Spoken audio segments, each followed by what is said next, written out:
hot.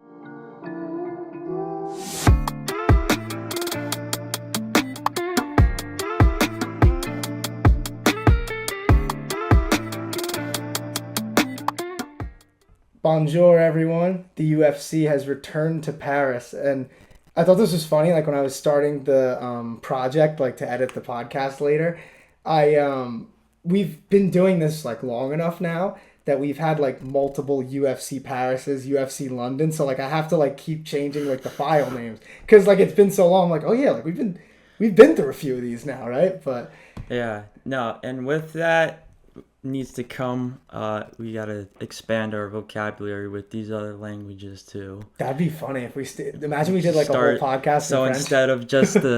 instead of just the hello, we just drop like random words as we're talking about the fight. Dude, I was thinking of doing like a whole French intro for this, and then I was like, going on like Google Translate and see. And plus, you can't even trust Google Translate fully because you'll say something to somebody who actually speaks the language, and they're like, "What the hell did you just say?" But that accent and stuff too. That French accent, man, it's serious. A lot of like, phlegm, a lot of phlegm in there, but that's for sure. But French accent isn't really as much of what we heard after the main event. We heard a Portuguese accent because Renato Moicano. Yes, Moicano wants money. I love his post-fight interviews, but more importantly, I love his fights, and this one was no different. I was so stoked for this fight coming in, and like obviously it wasn't like a war or anything, but like in terms of what I was hoping to see, whether it be like a war or just one person really showing out, I think we kind of got that with Moicano. And for those who didn't see it, let's talk about this main event. Renato Moicano wins via doctor stoppage at the end of round 2 before round 3. I mean, the way to talk about this fight, you have to start with that first round. I thought that was a clear 10-8 by Renato Moicano. I mean, he beat Benoit Saint-Denis down so badly. The damage that he just put on him in 5 minutes is crazy, man. And like BSD, he has a pretty good ground game too, but not to the level of Moicano's, especially when Moicano's pushing forward. Yeah, and then BSD having to work off his back and all. Like, dude, Moicano's got vicious ground and pound. Usually a lot of these Brazilian fighters have vicious ground and pound, but Moicano, dude, like, he puts together just that, like, it's almost like, it kind of reminds me of a Marab kind of pace, except he's just that much more dynamic of a striker, obviously. And well, that was the way to like fight this fight, because Saint-Denis, he's the type of guy who you don't want him pressuring you. So the way that Moicano took the center right off the bat, I thought that was genius IQ-wise, because Benoit Saint-Denis, he's a tough dude, but it's hard to fight going backwards. I think anybody knows that, and only really good guys can do both. That and the jury. And I think there's probably a lot of fans that would agree with me for one reason or the other too. But about the jury still being out on Benoit Saint-Denis, work on the feet, how good of a striker he really is. And I thought we're obviously recapping the fight now. We'll talk about how it ended. Of course, sucks, doctor stoppage. No one ever wants to see it, but. I mean, for Benoit Saint-Denis to rebound from that first round and still put together what he was able to do on the feet and even take the round, I think going forward at least, there's maybe we could going forward with Benoit Saint-Denis, he could still get these bigger fights, I think. And he's shown potential, and even in the losses. I mean, the Moicano fight, you just talked about it, obviously, winning round 2, arguably winning round 2. After just a clear 10-8 in round 1. And even you go back to the Poirier loss, I mean, he was doing well in the first round of that fight. And, he still makes some mistakes IQ-wise, but those are fixable, you know what I mean? It's not like a skill issue. I think it's sometimes more of like a fight IQ thing. And either way, Moicano's pace was just smothering from the get-go, We know the guy's a tough dude. We've talked about it a lot, of course. French special ops, all that. Do you remember his first UFC fight? He was at 170. I think we talked about it on here because it was the stoppage was that late. It was I think it was in Abu Dhabi, and they relieved the ref of the duties right after the fight because Benoit Saint-Denis took so much punishment and they didn't stop it. But he wasn't going down. This fight right here is the opposite of that. That's pretty crazy. Yeah.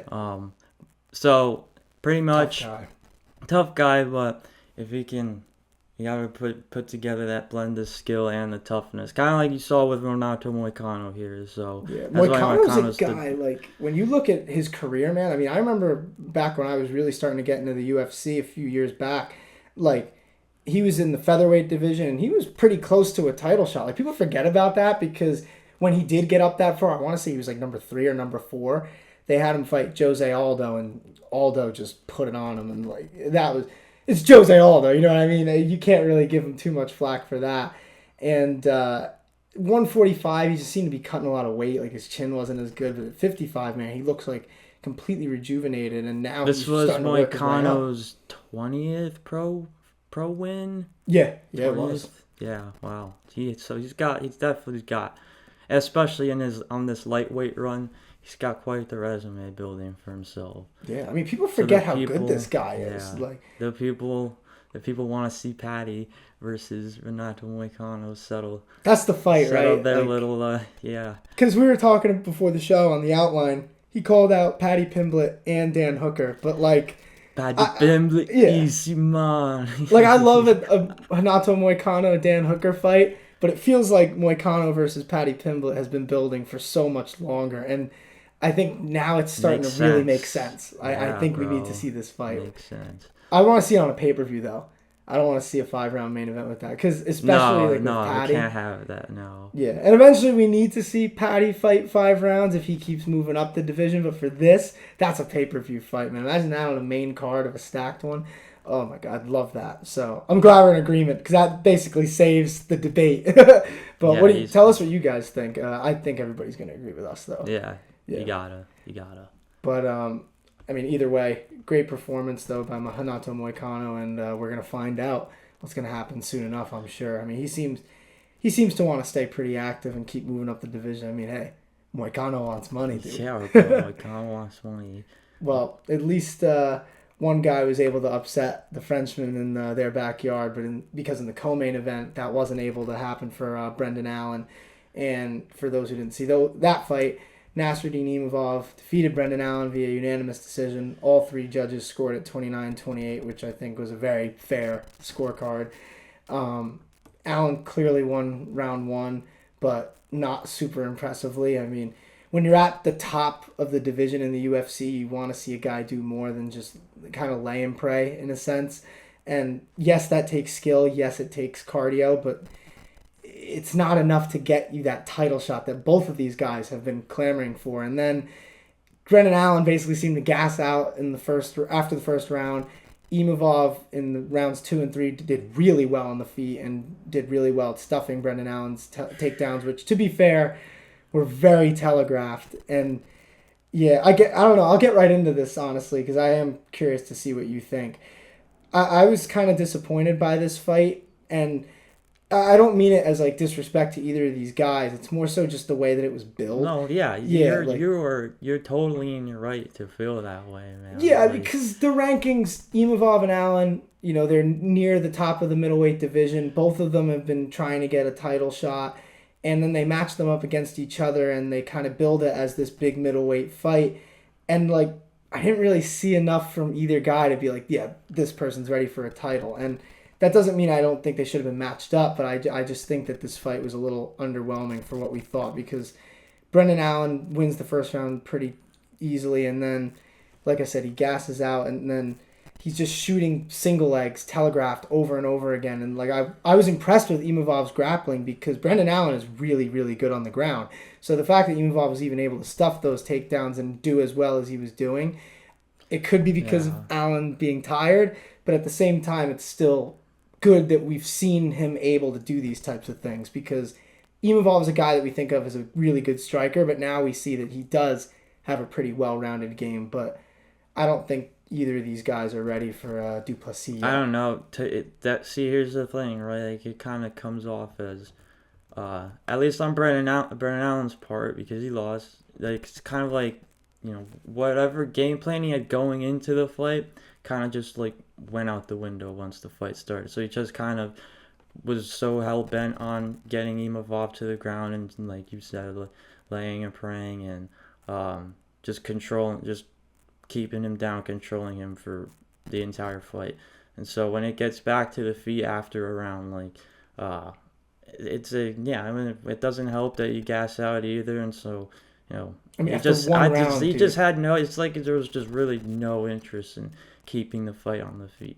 And I thought it could have been like actually like truly a really good fight if there was more exchanges on the feet. But I mean, Brendan Allen it was a single leg attempt like every time, and so. Yeah. And it's not even like he was hiding them well, because yeah, you can shoot a bunch of single legs if you hide them well, but like when you're just standing and you're not moving and then you just shoot, it's so easy to stuff a takedown at the highest level. It's like I think there's a difference between feeling a guy out and then just kind of you know, just underestimating them, you know what I mean? That's kind of how what I gathered from what Brendan Allen was going for here. Just you know, probably just feel, you know, I'm gonna just dominate this guy on the ground, like kind of how he did in the first round, and then that's how the fight's gonna go for the rest of the way. And yeah, as long as he gets the win, right? He's like, okay, like I'm gonna get that much closer to the title. But it's weird too, because that's not usually like the way he fights. Like, because he is a finisher on the ground. He has so many rear naked chokes. I mean, he's like a human backpack at middleweight. It's why I was so shocked to like see him not advancing. Yeah, I mean, Imavov is a strong dude as well. Yeah, I mean that's why I was so impressed, because Brendan Allen usually runs through people when he gets them in the position he had Imavov in the first round. That's why I am impressed a little bit, even though I still don't think that Imavov really stands too much of a good chance right now against Duplessis. But to do that on the ground with Brendan Allen, whether he was tired or not, it's still pretty impressive. I was honestly. I wasn't sure of what was going to happen going into this fight, because I think the jury's still out on both of these guys. And yeah, I think it still is, honestly. And, you know, Brendan Allen's a young guy. He could come back and make another run. And Imavov, he gets a win. He's already number 4 in the division. I think he deserves a big fight next. So I think we're going to see that one way or another. I'm not sure who it would be against, honestly. But, well, I guess we'll find out. I mean, a lot of middleweight is booked, and then you either have just fought. You know what I mean? Because Strickland's waiting for DDP. Costa, you never really know when he's going to fight, and Whitaker's already booked against Hamzat. Yeah, so. I mean, I want to see someone give Imavov a real scrap, like a real run for his money on the feet through 5 rounds. These guys at the top of the division are all capable. That's why still a fight with DDP at some point is still so interesting to me, between him and with Nasruddin Imavov. So, I mean, I'm not ruling that out whatsoever. Obviously, He's this close, isn't man. the fight that's going to get him that title shot yet. So, makes sense, but hopefully we see, you know, an even, I would say, an even more dominant win next time around for Imavov. And, you know, because once again, how I took, like, Brendan, it was like Brendan Allen was just, it got to a point where either it was, the cardio, or Brendan Allen was just, you know, not giving Imavov's, ground game really any credit at all. I thought Imavov did a good job of cardio.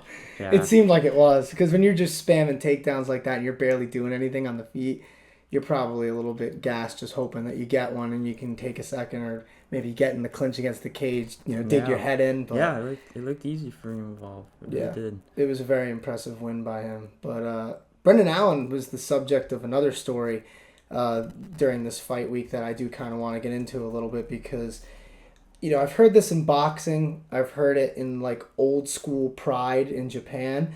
But I don't think I've ever really heard anything like this for the UFC. Not recently, at least to my knowledge. But Brendan Allen talked about, after the weigh-ins, how he had to basically get drug tested, like, 3 different times. Twice with blood tests, almost 3 times. And urine test, which obviously when you're completely dehydrated right after weighing in, can't be a fun experience. But you know, I'll play the clip of him on social media real quick talking about it, and then we'll kind of take it from there. Just so everyone knows, France has the most corrupt way of dealing with fighters ever in the whole world. Had over 40 fights, fought outside the country, in the country, made weight, no problem. Then they're gonna tell me that I have to give blood or urine. First they said urine, I gotta give urine. Right off the scale. So dehydrated. Waited 3 hours, finally have to pee. Then they tell me I got to get blood on top of that. They do blood. They don't get enough. They try to tell me they need more. I said, you're not going to stick me again. Then they want to do a different type of blood. So they did that too. That didn't work. So then they thought about doing another one. And then they said no. So anyway, while my opponent gets to go upstairs and sleep after he makes weight, I have to stay down for 3.5 hours. So yeah, no main top guy of France had to do this shit. So yeah, obviously he was pretty mad about it. And I mean, dude, I get it.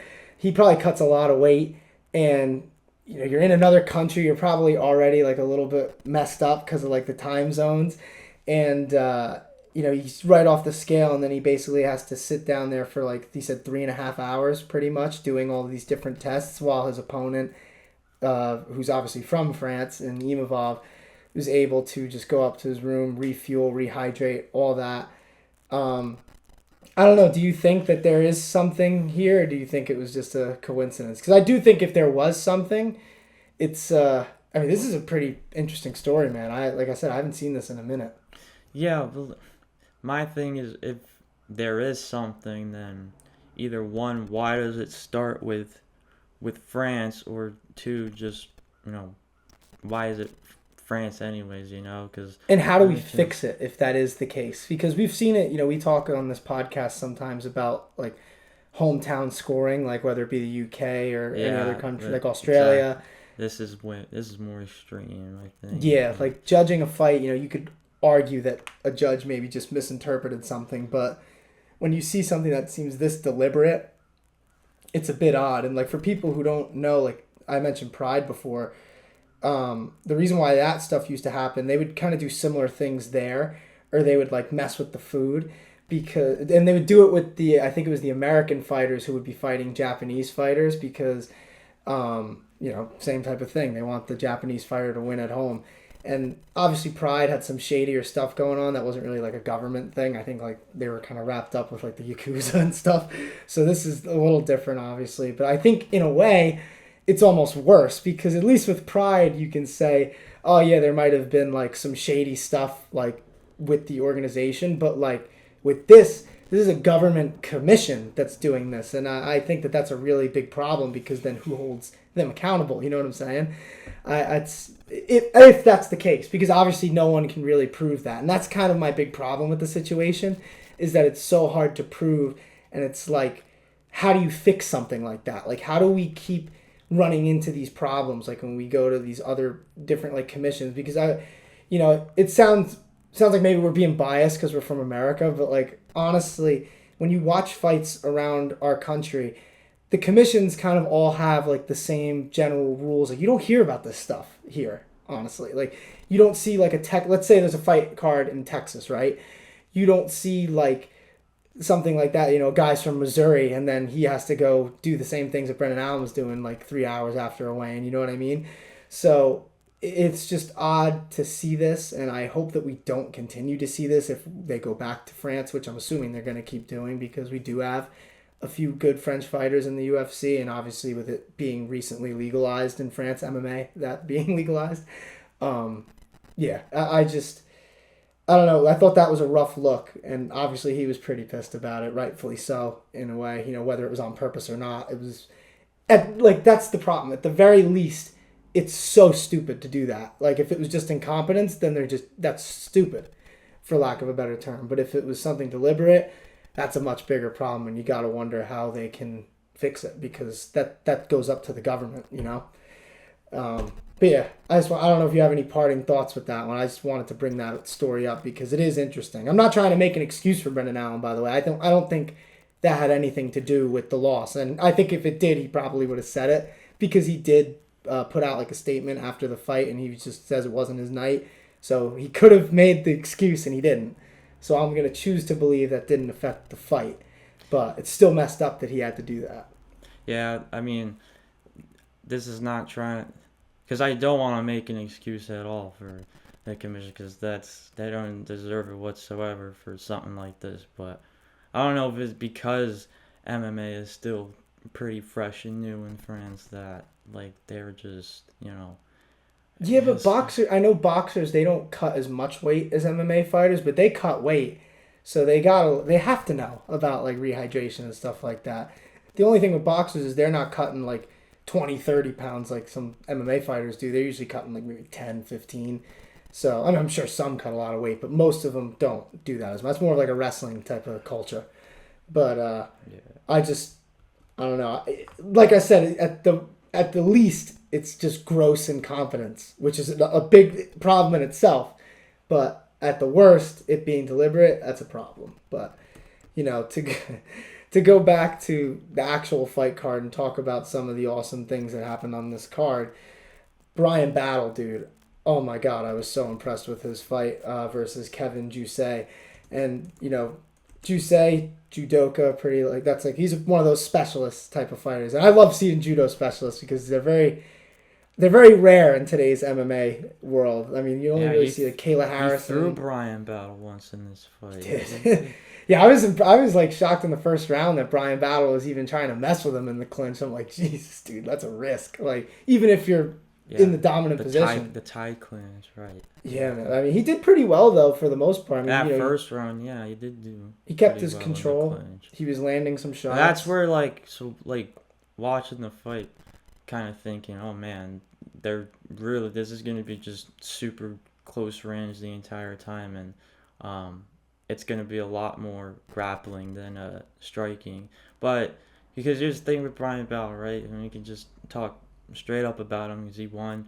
He got obviously the dominant, powerful knockout victory. So he's a guy that probably wants that like closer, dirty, more style of a fight, style of boxing, because he is so strong and powerful with it. But when it comes to range, I feel like he's still a little rough around the edges. Not the most crisp, precise striker at least, but when he does land that over him, man, like he just has dangerous, bro.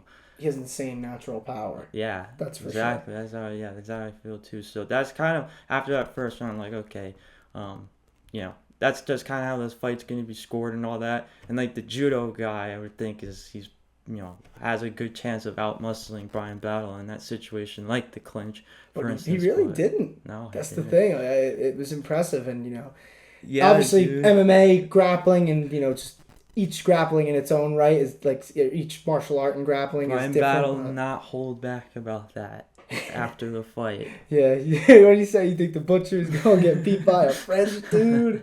He played it up that was great. I gotta say that was a great post-fight interview. I love people who go in there and play the heel. I mean, we've seen it so many times before. But they're one of my I shouldn't say one of my favorites because it was pretty crazy when he did it. But Colby Covington in Brazil, when he was talking about Brazil, you're a dump.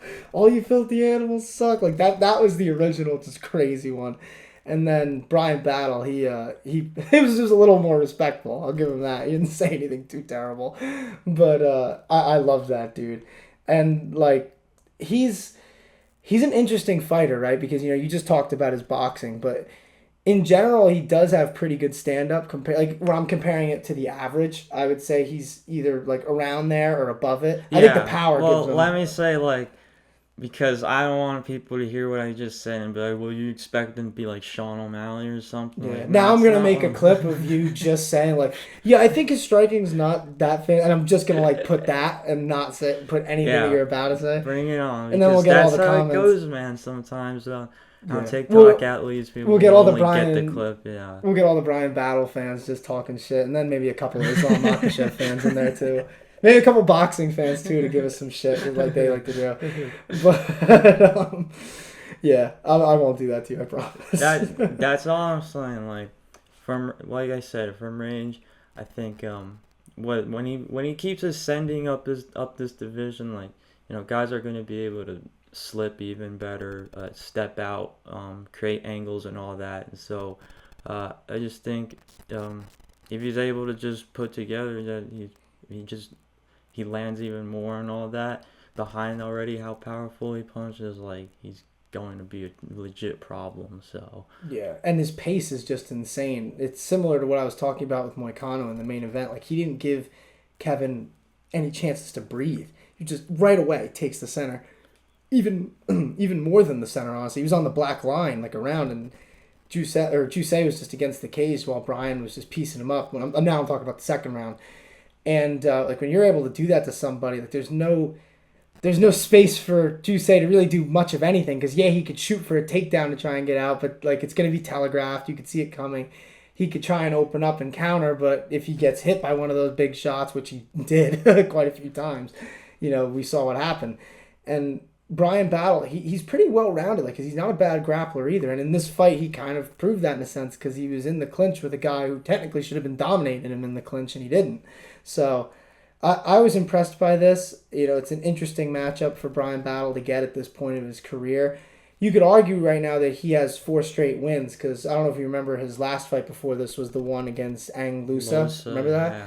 And like that was a no contest, but it shouldn't have been a no contest because Brian Battle was beating him up and looked like Ang didn't really want to be in the fight. And before that, Brian had 2 other finishes. So he's on a bit of a run, man. Yeah, so you go from the smaller cage in the Apex to now an arena here. I think that's another thing to note for Brian Battle, that he's shown that he can be a presence with the fans. He can take the center. He can have you up against the cage and hold his own there. And so like I said, if you see Brian Battle striking from range more often, and like he's just with precision, these jabs and crosses and all of that. Like I say, creating angst, because like I say, the more he ascends up this division, like the more these guys are either be able to take these punches, or they're just gonna avoid them pretty much, step out, all that. I think when he gets more technical, that's when we'll really see him kind of come into his own, because he has so much natural talent with his boxing, because he does have really fast hands. I think that helps him a lot. It kind of bails him out like the power does in a sense, but. I want to see, I said this to you before the pod, and I was just kind of looking through the UFC welterweights, because, when you go on the UFC website, the UFC rankings obviously only goes up to 15. I don't know if I really want to see him against a ranked opponent yet, although if they did book him against one, I'm not going to complain about that, because I do think you could argue he deserves it, but I think at the very least, he needs to step up, and I think that Jake Matthews would be a really interesting fight, because it's a guy with a lot of experience. He's seen everything in there, right? Like, you're talking about it right now. What if there's a guy who's going to be able to take those shots or get out of the way of them? And I think that Jake Matthews has the potential to do that. And he has the potential to land his own big shots, because he's a pretty big puncher himself, and he also has really good wrestling. So I'd be curious to see if Brian Battle can get through a test either of Jake Matthews or of that same caliber, like in that top 20, 25 range. Sure. Brian Battle is still definitely one of these guys that you just love to see in a phone booth with somebody else, and they just fucking go at it, call he's center so or fun whatever. To watch. Even when he was on Tough, he was fun to watch. He's gotten so much better since then. When you think about... Dude's a brawler, man. Yeah, man. Like, all the guys we've seen on Tough, he's doing pretty well. Like, better than a lot of them. So, I was pretty impressed by this win, man. I honestly really impressed by it. And I think that Brian Battle is one of these guys at 170 who's underrated, because 170 has so many up-and-coming fighters. So Brian Battle, it's kind of hard to separate yourself when there's just so much going on. But when you have a post-fight interview like that kind of goes viral in a sense. We used it for the intro, so it's like it was pretty good, man. I enjoyed that. I love people who try and be the heel, man. I'm not even this. I'm not a huge pro wrestling fan, so this is solely with MMA. I like people who do this. I don't even care about stuff like that, but in MMA, I think it's fun when somebody tries to be the bad guy. Look at Chael Sonnen, dude. But, yeah, but it creates stories, and that creates interesting narratives, which make interesting fights. You know what I mean? And I think that kind of naturally brings us into the next thing that we could talk about. And this is related to some of our excursions to Boston, going to see Combat FC 8. If you guys didn't see that vlog, definitely check it out. I'll probably put a card on the video so you guys could tap that. But if anything, finish the pod and then go back. But yeah, there's plenty of like the Carlos Lozoya interview, for instance. Yeah, exactly. So there's plenty of stuff out there for you guys to catch up on if you've missed it. So right, and so at Combat FC 8, which you guys could see in the vlog. We got some clips of it that are in there. Carlos Lozoya fought Tom Picciano for Combat FC's interim bantamweight title, and it was an awesome fight. Lozoya, he won pretty clearly, but Picciano had moments in the fight where you were like, oh man, like is this tide, like is the tide about to turn? It was always like, oh man, what's gonna happen next? So really awesome fight.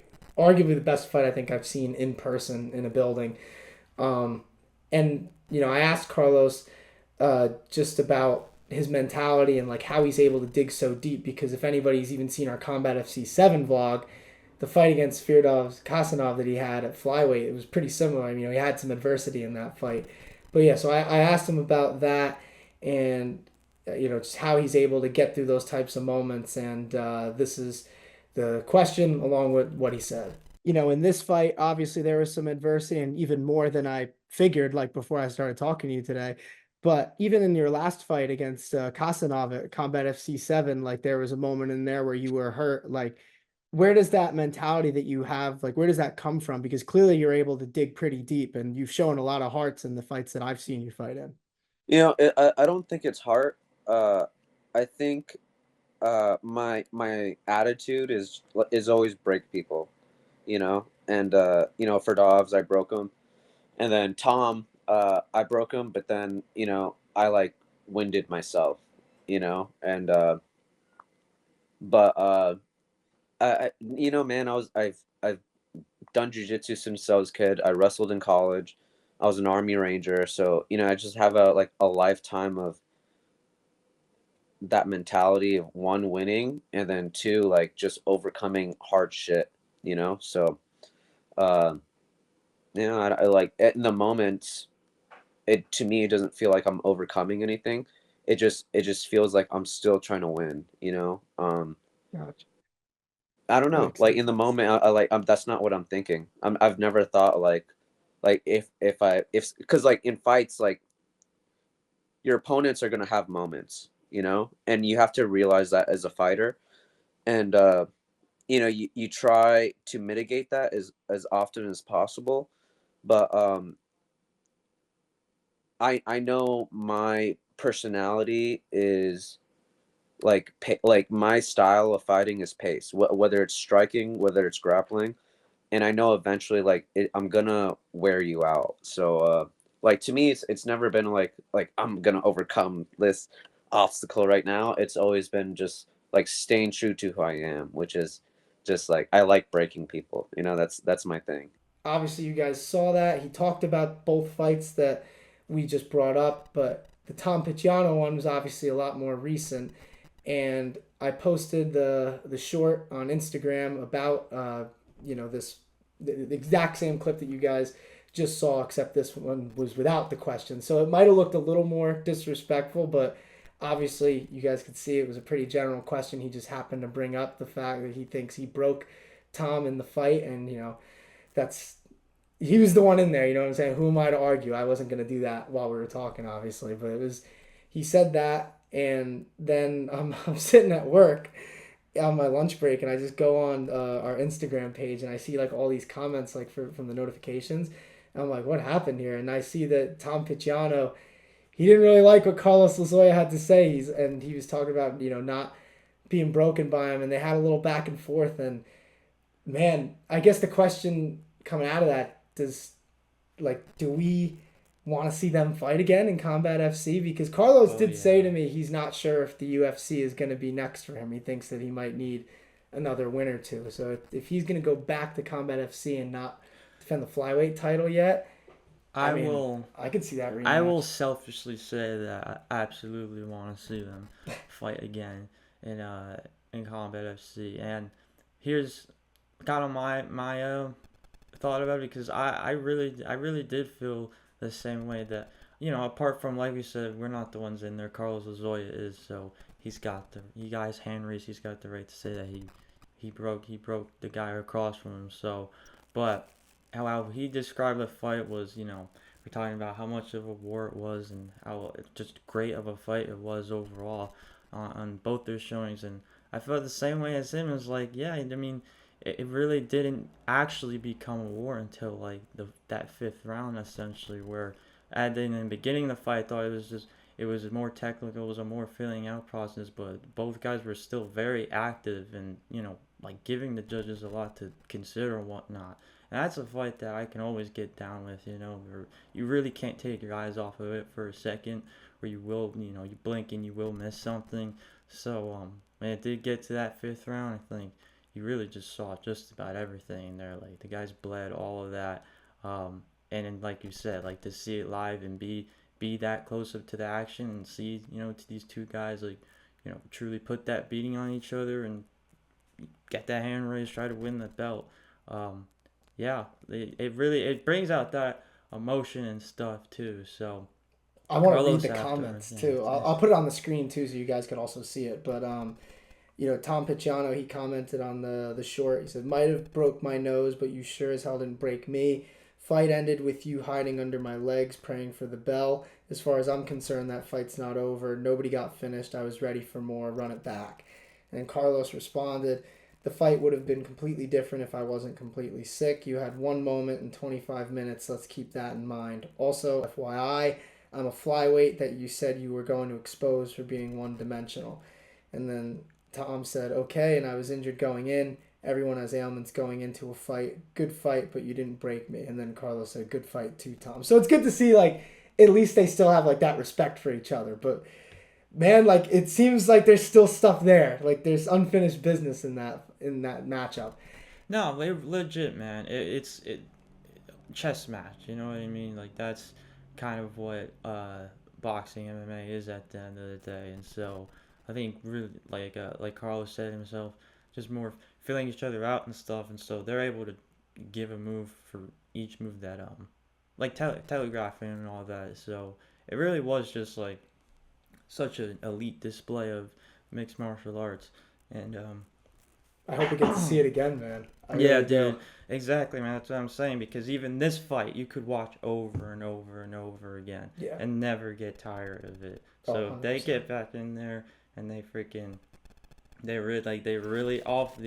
If it ends in a finish or if it does go all 5 rounds again, like, man, there might be even more blood than there was in this one. I mean, that was, like I said, because now we got bad blood too now. Yeah, like you wonder what's gonna happen, like if they really come in there wanting to prove something against the other rather than just going in with a clean slate like they did awesome, in the first fight. It's what we're here at the Hurt Handbook to do. When it's just me and you talking, like we want to, this is our space to just express how we truly feel and stuff of what we watch and stuff, interpret what we see, however we feel. It's mixed martial arts at the end of the day.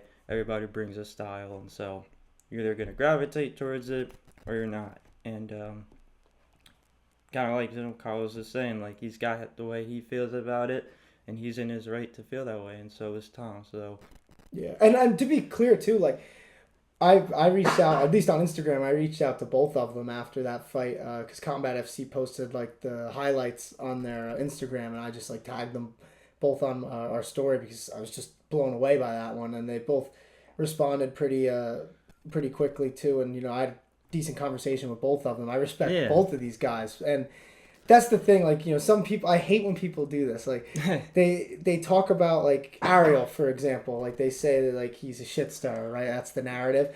But like as a journalist, if there's a story, you have to talk about it. Like. This literally just came out of an interview that we did, and like I said, I asked him a just pretty general question. This like, isn't... If we can help kind of build a fight that people would enjoy, why would we not tell that story? Like that's not shit starring. It's like it happened. You can go in the comments and see. It's not like we're making anything up. This isn't ESPN, man. We're not gonna put a muzzle on anybody, and so especially you.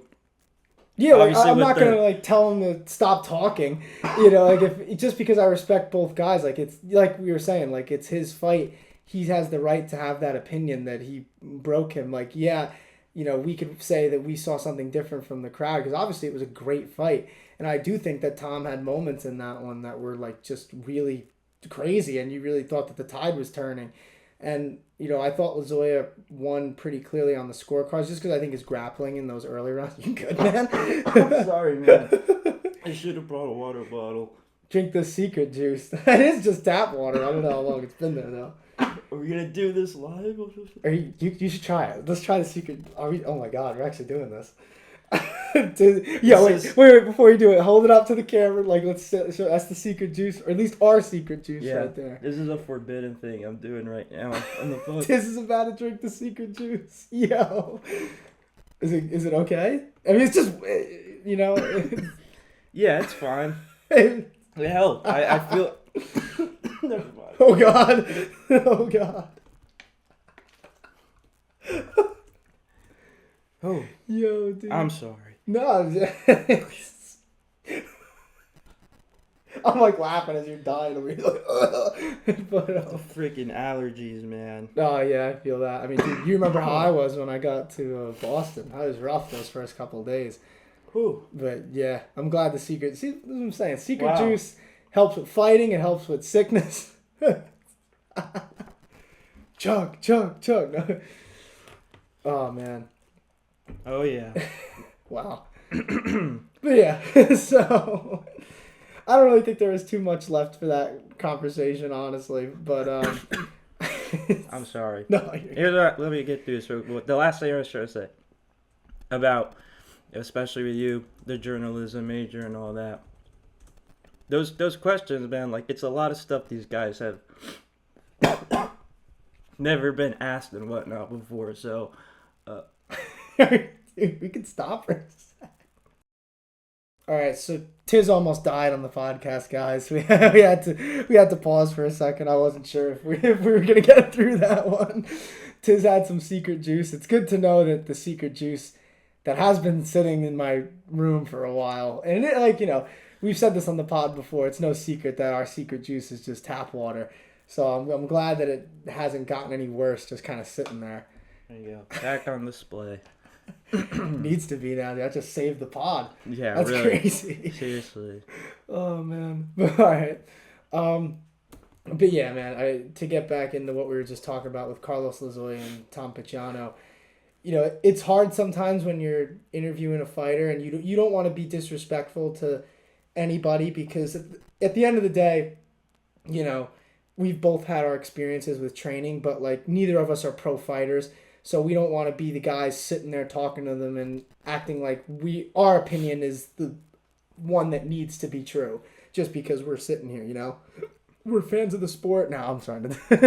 No, we're fans of the sport, but we also cover it. So I try to, at least me, when I'm doing interviews, I really try and be right down the middle. And but when you see something like this, man, it gets you excited because you're like, could we see a rematch of this fight that was an instant classic?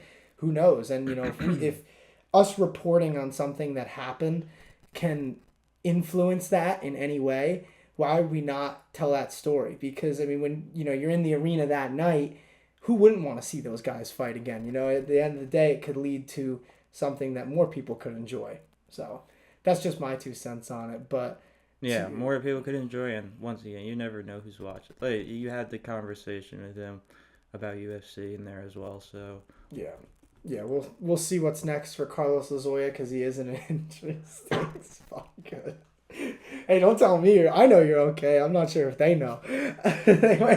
People are going to be concerned for your health in the comments. I'm going to be putting out a statement next week before the next pod. I'm going to be like, Tiz has had to withdraw from this week's handbook. His allergies have had him bedridden. I'm glad I made it this far. Yeah, true. I mean, that didn't really come until the end there. But to end the pod, hopefully not with your death, let's talk about what's around the corner next week, which I promise Tiz will make it for. And, I promise too. So UFC 307, it's crazy. Next week's a pay-per-view, and I feel like we haven't really heard that much about it, which is nuts because this is a pretty fun card. I mean, arguably the biggest star right now in the UFC, active star, Alex Pereira. He's fighting Khalil Roundtree for the light heavyweight title. That should be an interesting fight. I know some people were criticizing Khalil getting the title shot, but stylistically, how could you be mad at that matchup? Raquel Pennington versus Juliana Pena. That's a fight that seems like it's been brewing since Pennington won the belt. That should be interesting, and that'll answer a lot of questions at 135. Jose Aldo versus Mario Bautista. That's going to be a fun one on the feet, probably. Ketlin Vieira versus Kayla Harrison.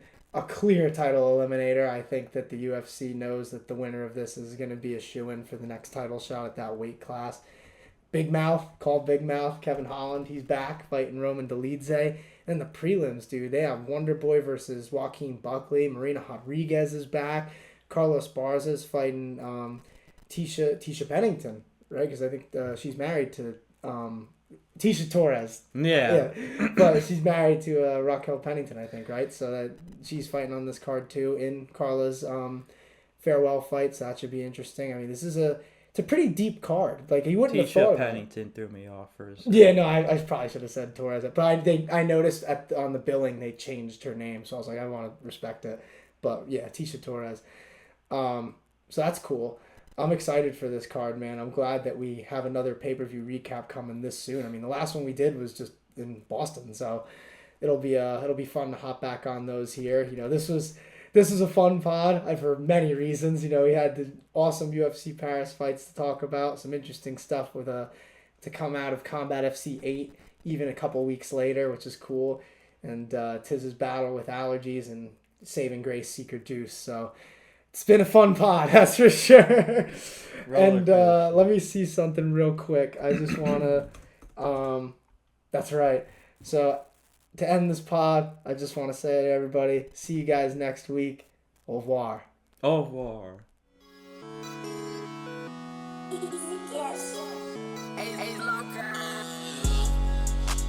Feel just like a superstar.